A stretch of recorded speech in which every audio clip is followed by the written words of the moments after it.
રાજ્યની સૌથી ચર્ચિત પાલિકા હતી, જ્યાં ભારતીય જનતા પાર્ટીનો વિજય થયો છે। જેતપુર પાલિકામાં 44માંથી 23 બેઠક પર ભાજપનો વિજય, ભાજપ 23, અપક્ષ 8 અને કોંગ્રેસને માત્ર 1 બેઠક પર જીત મળી છે। જેતપુર પાલિકાનું આ પરિણામ પણ ખરેખર ભારતીય જનતા પાર્ટીના બે નેતાઓ વચ્ચે, આ બંને યુવા નેતાઓ વચ્ચેની લડાઈ હતી।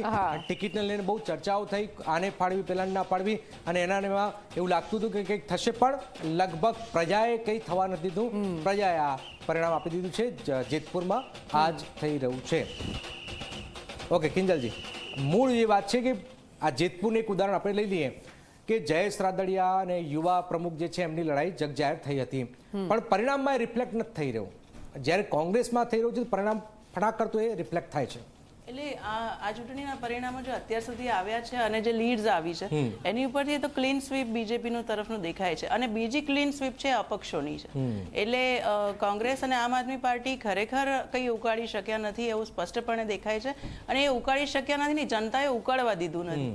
એટલે પબ્લિકે એનો પોતાનો જે ક્લિયર વોટિંગ કઈ બાજુ કરવું છે એ ડિસાઇડ કરેલું દેખાય છે। સૌથી અગત્યની વસ્તુ છે કે અપક્ષો એ જે પોતાના લોકલ રેફરન્સીસ, કોન્ટેક્ટ્સ, લોકલ એ લોકોનું વર્ચસ્વ પોતાના બળ ઉપર ખૂબ મોટી સંખ્યામાં જીત્યા છે, અને આખા આદિવાસી બેલ્ટમાં પણ જીત્યા છે, એ સિવાય પણ જીત્યા છે ઘણી જગ્યાએ। એટલે એ બહુ સરસ વસ્તુ કહેવાય કે પ્યોર જેને કહેવાય કે સાચા અર્થમાં કોઈ પાર્ટી વગર એક નેતા કામ કરવાની ભાવનાથી નીકળ્યો હોય તો લોકો એને વધાઈ લેતા હોય છે। એટલે લોકલ બોડી ઇલેક્શનમાં મને એવું લાગે છે કે જ્યાં સુધી તમારો પ્રજા સાથેનો સીધો સંપર્ક હોય ને તો તમે જીતી શકો।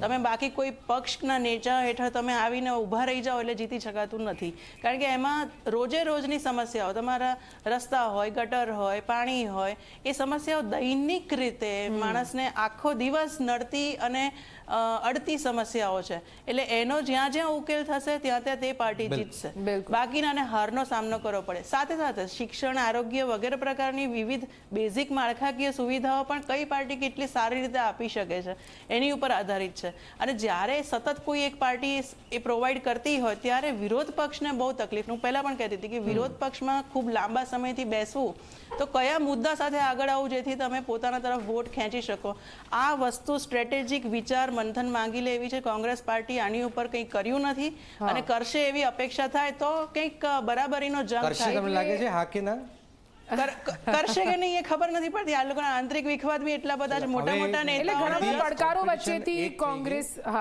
કે અપક્ષ મેદાન મારે છે, કોંગ્રેસ મેદાન મારે છે, બસ આ જ કોમ્પિટિશન, બીજી કોઈ કોમ્પિટિશન છે નહીં। બિલકુલથી ચોક્કસ।